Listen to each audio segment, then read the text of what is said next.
Yo, what up? Welcome to another episode of the Oakland Warriors podcast. I'm Patrick, flying solo. So the Warriors are now, as of this recording, in fifth place in the West. Wow, I don't remember the last time I could have said that. We all know that the Western Conference is really just really tightly packed together, and we've been talking about that for a long time. But it's nice, at least, just to say that they are fifth in the West. Like, plain and simple. That just feels really, really good. I mean, it's by the slimmest of margins, but hey, I'll take it. You know what I mean? The Warriors, they beat the Oklahoma City Thunder in Oklahoma, 128-120, and this is their third win in a row. And that is a legit winning streak. This was a game that the Warriors, they started off really hot, and I was like, cool, this is going to be one of those games where, we're going to get to see Moses Moody and James Wiseman, but obviously it did not fully pan out that way. The one thing about the NBA these days, the past couple of seasons, is there aren't many just quote unquote pure trash teams, right? Like when I was coming up, like the Warriors were bad all the time. The Clippers were bad. The Kings, they've had bad spells over the decades. There were just those teams that were just like poorly run. They always made bad decisions. But in this modern day NBA, I think I talked about this like a year ago or a couple of years ago. It's like the drafts have been so full of really, really like solid prospects, especially like the 2021 draft. And the way the game is played now, it's such a skill-based game that if guys can shoot, if guys can dribble, if guys can pass, then they're going to be decent NBA players, So you look at a lot of the teams that are quote unquote rebuilding and bad, and they obviously have a ton of talent that is really, really panned out. OKC is one of those teams. They're not playing with the number 2 pick, Chet Holmgren, even, and they have like SGA, Josh Giddey. That kid is good. I talked a couple days ago about Jonathan Kuminga and how I rank him top 5 in the 2021 draft. I still put him ahead of Josh Giddey. Josh Giddey is way more skilled as a point guard, but I just like Kuminga, what he brings, and his ceiling. Kuminga didn't have the best game in this one, but I'll get to that. But in general, like the NBA is in a really, really good place because even bad teams have a lot of talent. Look at a team like Houston. They're kind of rudderless, they're kind of directionless, but they have a ton of talent. You know what I mean? They've drafted some really, really good prospects. It's just a question of whether or not their coaching, their front office will lead them in the right direction. Like OKC has a lot of talent. Orlando has a lot of talent. And even a team like Charlotte that, is, I think, the worst team in the league. I'm not sure, but they have talent. They've just had a lot of mishaps, and, not all their picks have worked out, but they have some dudes there. Anyway, that being said, you knew that OKC was going to make a run. And my thing was like, are the Warriors going to let it happen? The NBA game is a game of runs, but in a way that happens because the team that's ahead lets up. They take their foot off the gas and they give the losing team some confidence. They give them some life. And the Warriors, they got up to a 21-point lead in the third quarter. And I was like, cool, get that up to 25 and we might see James Wiseman. You know what I mean? But there was one play in particular. I think that's where they kind of, took their foot off. Was like, I think they're up 21 or 19 or something. And they were on offense and they literally just stood around. Like everybody stood around. They couldn't generate a shot. They didn't even really try to generate a shot. And it just ended up in like a bad shot. It was weird because I was like, why is no one moving? And I was like, okay, are they going to coast the rest of the way? And they didn't necessarily coast, but they let their guard down and they let the Thunder back into the game. allowing the Thunder to get within 2 in the fourth. But, this game shows you that the Warriors aren't fully there yet.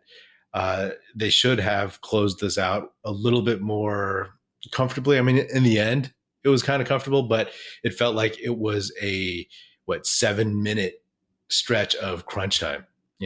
Steph came in with like 8 minutes left, which is early for his final run to close out a game.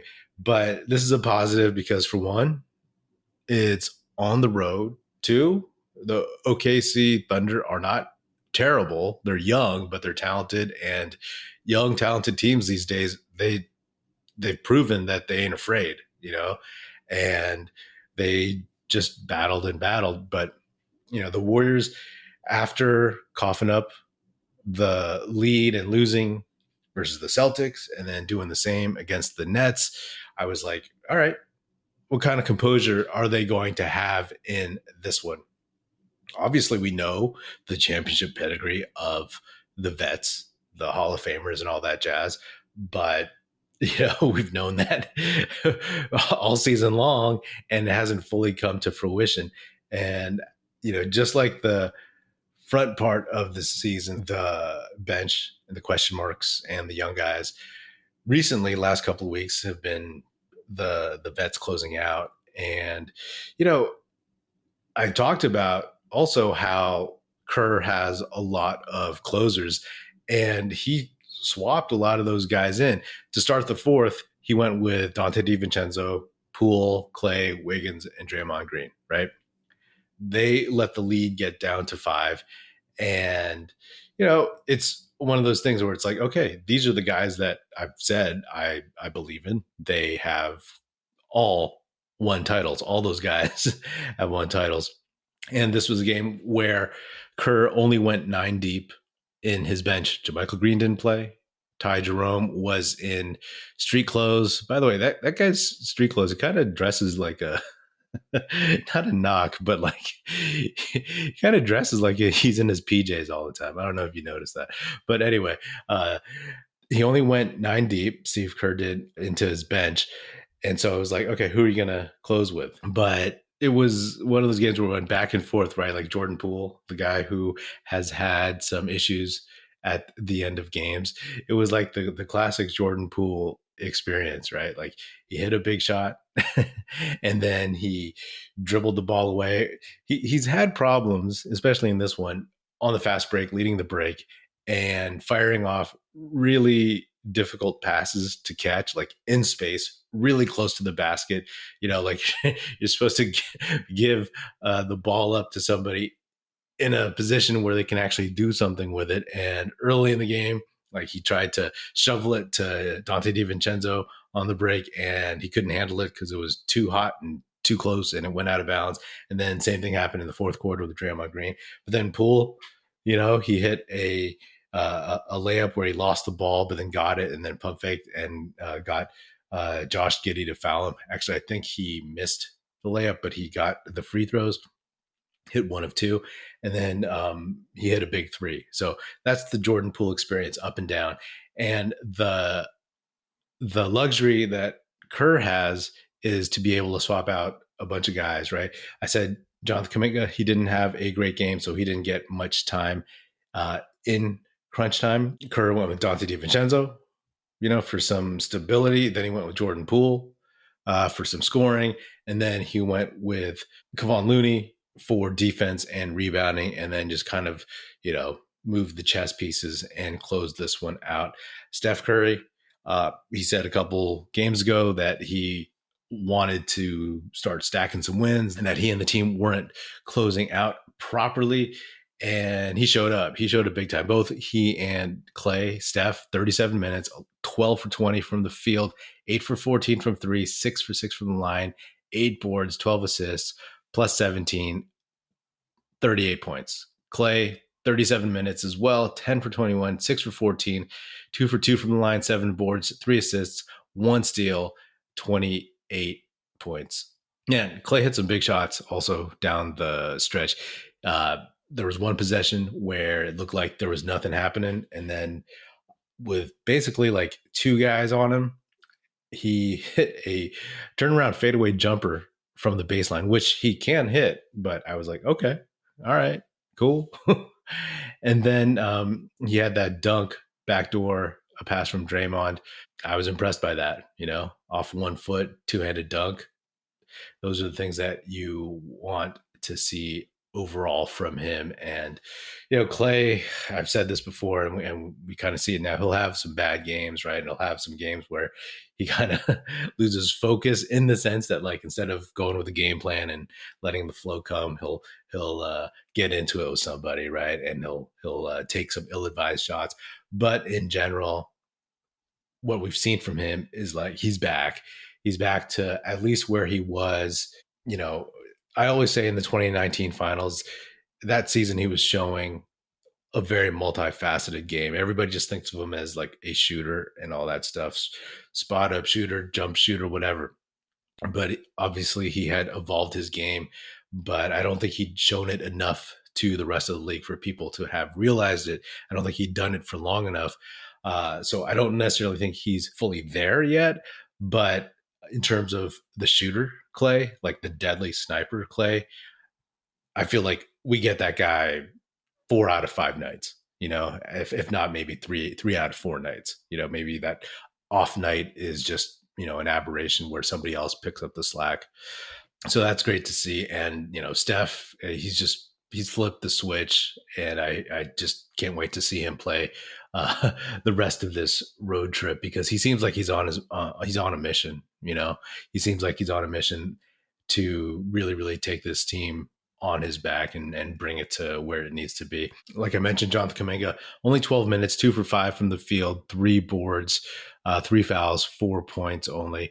It was fine. Like he hit a couple good shots in the first half, but he guarded SGA and he did decently, right? And decently at first. SGA did not shoot well in the first half. And Kuminga, you saw some plays where he would stick to SGA and wouldn't go for all of his like herky-jerky moves, all of his fakes and stuff like that. And if he did, he would be able to recover and whatnot. But just in the second half, when the Warriors kind of got a little bit back on their heels, when the Thunder were just coming at them downhill on breaks and stuff, Kuminga was fouling. Some of them were obviously legit fouls, and that's just part of learning, right? I don't think he's played SGA many times, and it's just a different look. SGA is averaging 31 points a game, the 5th leading scorer in the league. So that's something that he gets those reps, gets those pictures, and he'll understand and learn how to play against that dude next time. He'll learn, just like SGA learned during the course of the game, how to get fouls on Kuminga, or at least how to get calls. Kuminga will learn how to, be aggressive at certain points and then kind of back off at others. And he'll learn what SGA likes to do to get those fouls. Draymond was awesome. 31 minutes, 12 assists, 9 boards, 7 points. Enough hasn't been said about how much that dude has really, really just toughed it out this whole season, right? I think he's only missed a handful of games, and riding with him and Looney as the 2 regular starters, the guys that have started most of the season as the most dependable players, is impressive, because those are the guys that take most of the bruising up front. So hopefully that's something that doesn't come back to haunt them as time goes. I've talked to folks in the YouTube comments, and it's like, the only thing that I worry about is really, really like injury and whatnot. And right now, if you think back to the beginning of the season, right? Like if you just go back to when we were all so innocent, we thought that the Warriors vets, their starters, would get more rest games, and that the young guys would be able to carry some of these other games more often, that their record would allow them that latitude, that flexibility, that cushion to kind of just, rest more. But even though they've taken a bunch of like rest games on the second night of back-to-backs, like, hey, the Warriors are 26 and 24, like I said, in fifth place, but only 2 games above 500. And this is an opportunity for them to make their move. They have to win games. So you can't just be like, well, let's take a day off or something, right? Like, if you have an opportunity to get that game, go get that game. And I feel like that's where the Warriors are at. If it's a question of like, oh, I'd like to see Wiseman and Moody out there, it's like that margin of error is so slim that like Kerr, as you know, likes to go with vets. So he's not going to roll out any of those dudes at this point in time. I mean, even in this one, like, you rolled out Kuminga, Looney, and DiVincenzo, and then Anthony Lamb. And Anthony Lamb, he hit both of his shots and he was okay, but he only played 11 minutes.